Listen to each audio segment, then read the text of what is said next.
there. They were starting on their own 2-yard line. They just wanted enough space to punt the football successfully. Now they're talking about putting together a drive. And they'll get him down up past the 15. A gain of 10 and a 49er first down. Well, there's plenty of real estate for him to maneuver on that run, and let's face it, it shouldn't be a surprise. He's one of the better backs in the league. Had to come into this game with the idea, slow him down, otherwise it's going to be a long afternoon.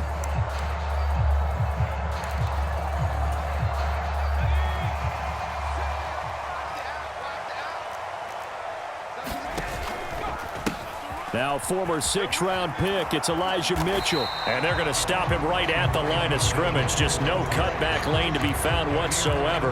2nd and 10.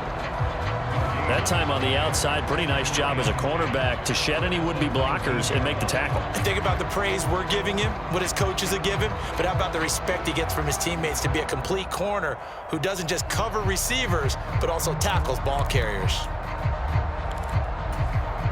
So after the run for no gain, here's 2nd and 10. This time they'll throw it. Here's Purdy. Flushed out right. Oh, what a catch by Samuel. And mark him down way up close to the 40 at the 39. That one a gain of 20 and a first down. That is one heck of a catch right there. Got his eye on it the whole way and able to make the grab one-handed. Very nicely done, and for a nice chunk of yardage, too. No score after one on EA Sports. So from the 39 now, they'll come up on a 1st and 10.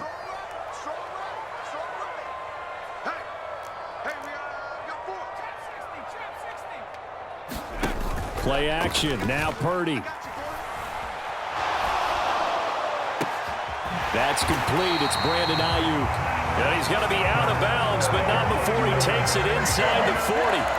23 yards on the play. Cool under pressure right there, escaping the pocket and finding what I think was not his primary target.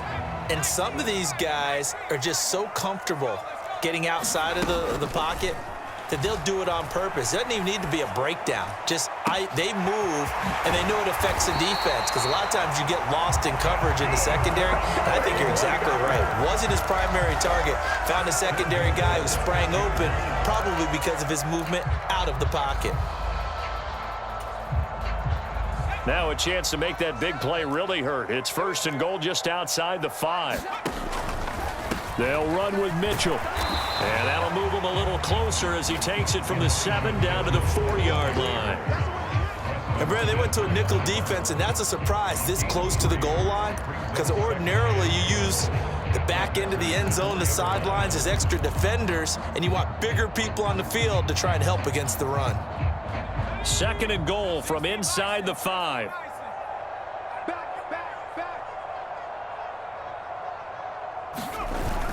McCaffrey is going to go backwards. He'll lose yardage back to the 5. Now from back at the 5, this is 3rd and goal. The play lost a yard. It's now 3rd and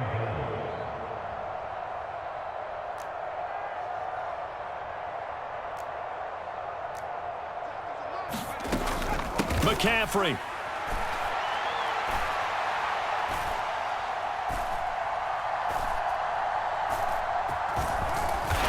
Across the chalk, into the end zone. It's a 49er touchdown. Christian McCaffrey, a 5-yard touchdown run. And the Niners go 98 yards and finish it off in the end zone. Robbie Gould on for the extra point.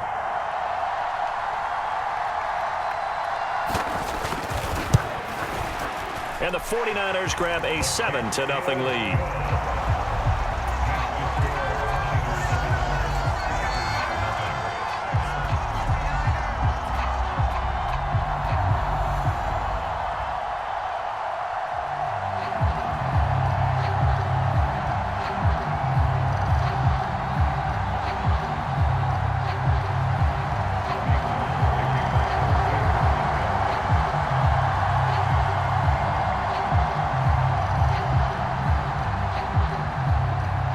after the touchdown, it's Robbie Gould now to kick it away.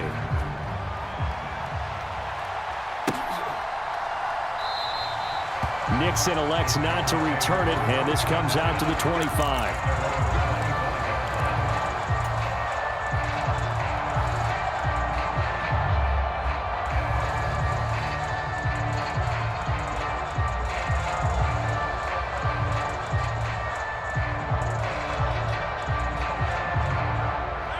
The Packer offense ready to get their next drive underway.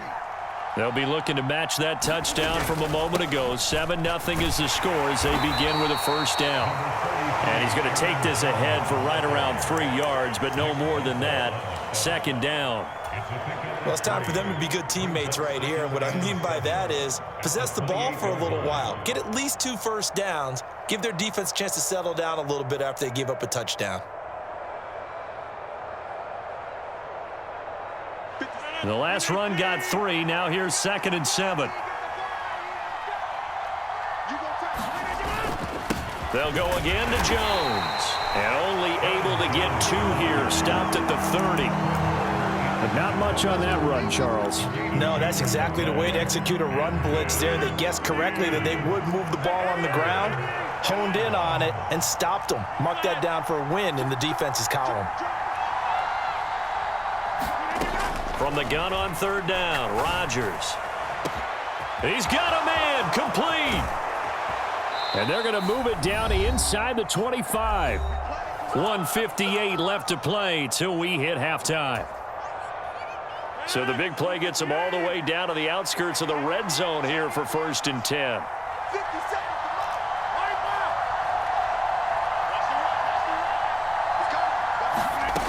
To throw, it's Rodgers. Escaping the pressure right. Now look out, Rodgers lost the football. And this is going to get out of bounds, so they will gain a bit of yardage on the play, actually, and they'll hold on to the football as well. Can almost see inside his face mask there the look of relief. He coughed it up, but it goes out of bounds. They keep it. Someone carrying around the lucky horseshoe, aren't they? If I were him, I'd go out and play the lottery after that one. A very fortunate man. And they're operating in plus territory here. They're thinking points. Definitely don't want to lose the football at this juncture. From the 22, Rodgers. And this one incomplete. Too much contact to hold on to that one, and it's 3rd down. This team is not going to make it easy for you. They're a physical group, and we just saw it there on that play. They came in, made the contact, just as he's trying to haul it in.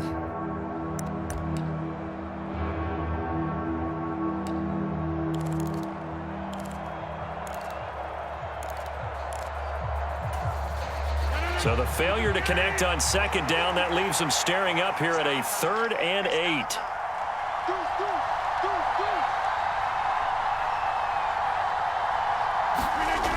Rodgers going to throw. And he's going to have to eat this one as down he goes.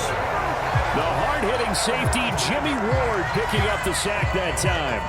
So not only do you not get the first down, but you've also made things a lot more difficult on your field goal kicker. Yeah, they're still in range, but you're exactly right because you know the kicker's over there saying, thanks a lot. You just made my job a little tougher because when he kicks it now, he'll kick it lower because he's got to get more distance. That means there's more jeopardy for the ball to get tipped or blocked. Well, still trailing here, but they do get the late field goal. Now their defense will try to keep this score right where it is heading into the locker room. Yeah, and trailing it to break, you obviously don't want to go in off of a negative play. Give them credit for that one. Finding a way to put points on the board, give them any type of a spark, anything to build off of as they try to plan a comeback.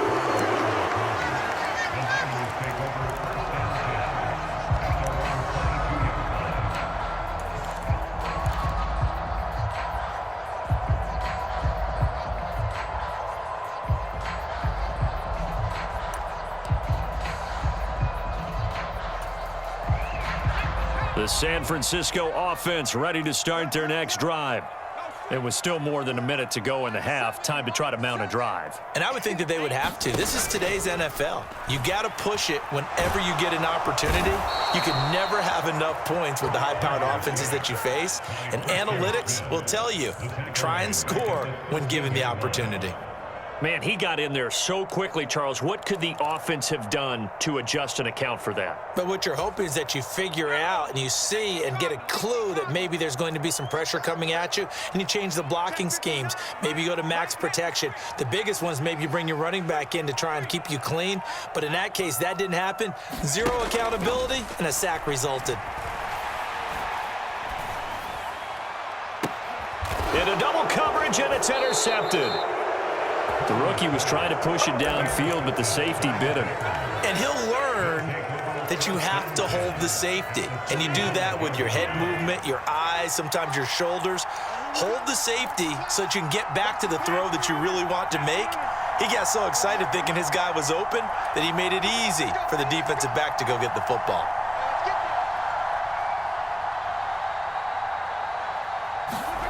So after the INT, it's Rodgers. That's going to be caught downfield by Lazard. And down he goes, taking it inside the 10, just shy of the 5 at the 6. Now a timeout taken. Perhaps a chance for one more quick play and then another timeout if they hurry. We'll see.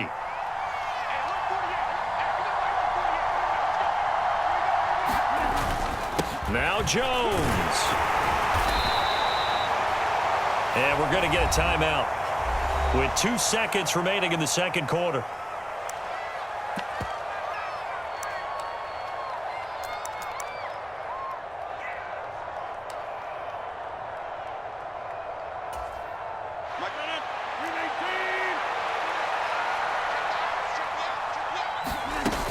They'll try again with Jones. And he gets it into the end zone with no time left in the second quarter as they take the lead. Big decision there. They say forget the field goal and go for it, and it pays off. I wonder who was in the ear of the head coach on this one. Did he make this call on his own? Or maybe the analytics coach got involved. And a lot of times you talk about that all week before the game. Hey, if we're in certain situations, analytics actually says do it this way, which might be against the norm. And it paid off for them in a really nice way. Cashing in and there on the final play of the first half. And we welcome you back now. Alongside Charles Davis, I'm Brandon Gaudin, getting set for quarter number 3 here.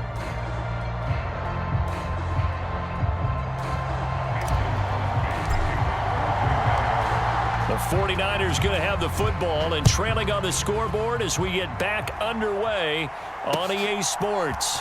Here's McLeod from his end zone. And they will wrangle him down a couple yards shy of the 30.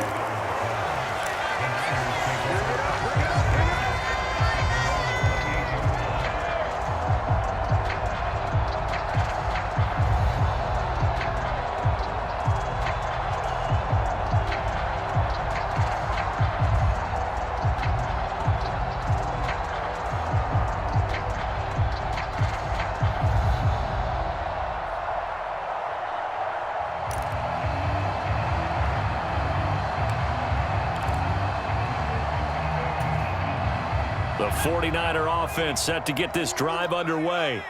Charles, it'll be interesting to see what adjustments this offense made in the locker room. Haven't really been able to get anything going offensively, virtually nothing in the ground attack either. So certainly something has to change here in quarter 3. And I'm pretty sure their friends from the defensive side of the ball told them exactly that, because those guys, the stop troops, they've been playing pretty well, and they've kept them around in this game. Now, they've got some time. The running game struggled in the first half. Opposition knows how to focus on defending the pass here. They've got to re-energize that ground. Oh, into a sea of defenders and intercepted. Rasul Douglas picks it. And the Packers are going to have the football here at their own 35-yard line. Well, I certainly think that we're seeing a big reason why this team has struggled to put points on the board so far, because too many of their drives have ended in turnovers already, and we still have almost a full half of football yet to play. And he's got some space here. Touchdown, Packers.